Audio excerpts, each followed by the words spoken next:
आपण पाहतोय की भूम परांडावाशीचे आमदार तानाजी सावंत यांचे 2 पुतणे असतील, धाराशिव जिल्ह्याचे माजी उपाध्यक्ष धनंजय सावंत असतील, त्यांचे बंधू केशव सावंत असतील, यांना जी जीवे मारण्याची धमकी दिली होती।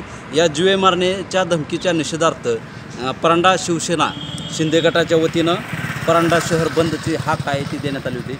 आपण सध्या परांडा शहरामध्ये आहोत। आपण पाहू शकतो की या परांडा शहरामध्ये बंदच्या जी शिवसेनेने हाक दिली होती त्या हाकेला परांडा शहरवासियांकडून चांगला प्रतिसाद मिळाला पाहिजे। सध्या आपण पाहू शकतो की जवळपास 9 वाजत आले, या ठिकाणी अत्यावश्यक सेवा सोडून बाकीची जी बाजारपेठ आहे, व्यापारपेठ आहे ती बंद आपल्याला असल्याचं चित्र जे आहे ते या ठिकाणी आपल्याला पाहायला मिळते। या ठिकाणी सकाळी 11 वाजता या निषेधार्थ परांडा शहरातील बावची चौक येथून शिवसेना कार्यालयाच्या या ठिकाणापासून याच्या निषेधार्थ हा मोर्चा निघणार असून परांडा शहरातील डॉक्टर बाबासाहेब आंबेडकर चौकामध्ये नंतर शिवसेनेच्या वतीनं रास्ता रोको आंदोलन देखील करण्यात येणार आहे।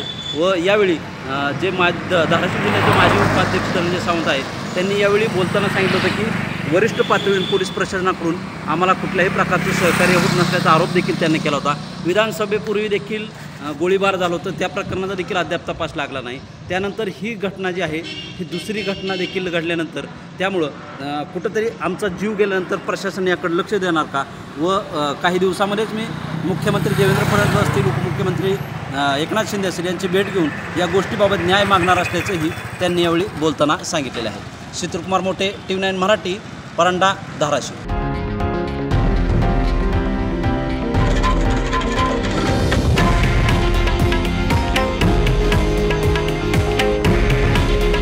हे आहे देशातील नंबर 1 न्यूज नेटवर्क आणि आपण पाहत आहात TV9 मराठी। काळजी तुमची, हित महाराष्ट्राचं।